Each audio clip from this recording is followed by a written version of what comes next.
Hey guys, welcome back to the channel. I know it's been a full month since I've been away. The Honda still has been kind of just sitting. I haven't done too much. I've actually really just sourced out a bunch of parts from local junkyards. I even just purchased a used exhaust. The delay has been mostly because I was away for a few weeks for work, and then I came back, and in that time as well, my family and I, we were actually selling our home, so I had to keep the garage completely clean, free of a mess that I didn't want to turn off any buyers. I also had to move my wife's business into the garage, so there was a lot less room in here to work. Now that that's done, the house is sold, so I can actually get back to work on the Honda.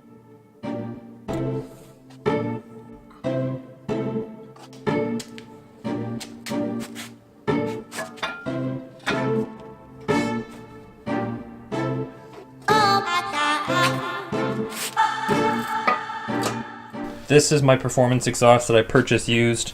I got it for a few $100s, 2.5-inch piping. It's a 60mm skunk 2 exhaust system. I have the 92 to 95 two-door EX, 96 to 2000 EX SI 2-door, and EX 4-door. So one issue with this is the length of this exhaust system is actually different than the hatchback system, so I'll actually have to do some modification to this to make this work on my vehicle. Primarily the issue is the length between this system right here.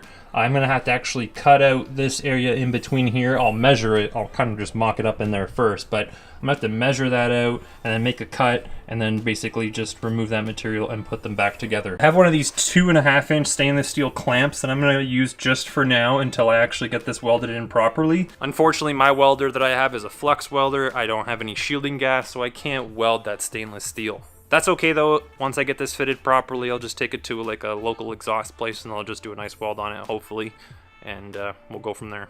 So one thing that I did purchase a while back, I did a video about me recoating my headers or exhaust manifold. I actually purchased a new system for this, which also includes that downward flex pipe that meets that mid pipe underneath the vehicle. That's about halfway to me right now. I should see that next week. So I kind of want to wait for that to come in before I start hacking things up so I don't actually just make more work for myself.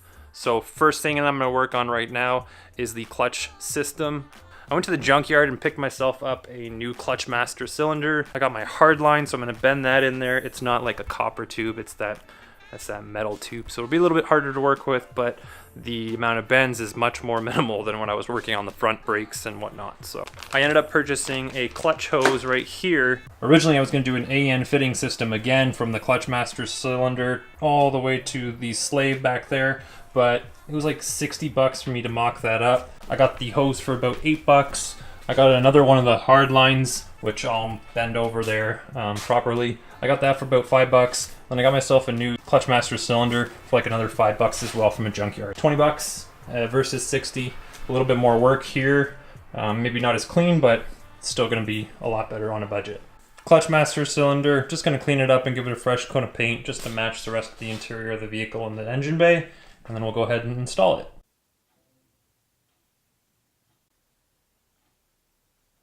With that painted, I just put it in. There is a gasket in there as well. Just slot that in if you do this. Then for the inside, you're gonna have 2 nuts. You're gonna have that pin, and you're gonna have yourself a cotter pin. Pretty straightforward.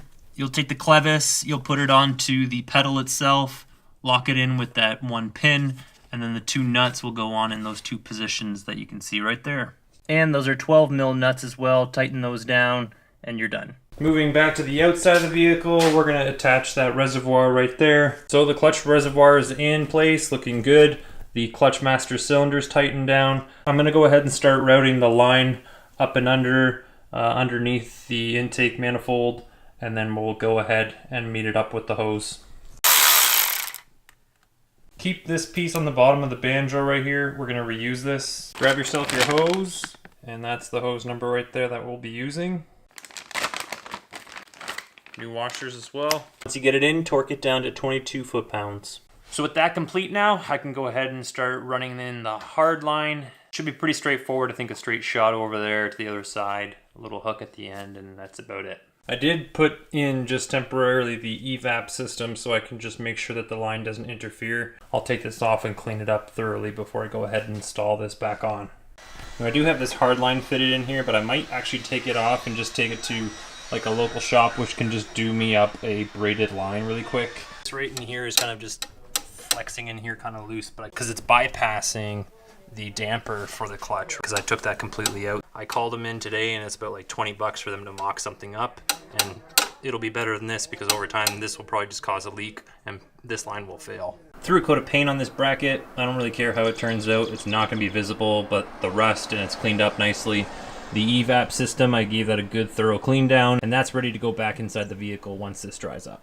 And one thing I want to go over with you guys in the next episode I plan on doing is an actual paint correction that I've noticed on the actual vehicle. When I was actually wet sanding the car, you can see right there in this area right here how it's kind of clouded and faded. I even have like a little bit of a run mark in these two areas right here. This was caused by just the lack of clear coat thickness in this area. So most likely, when I was painting, I'd kind of release right here and I wouldn't get as much clear on this area right here.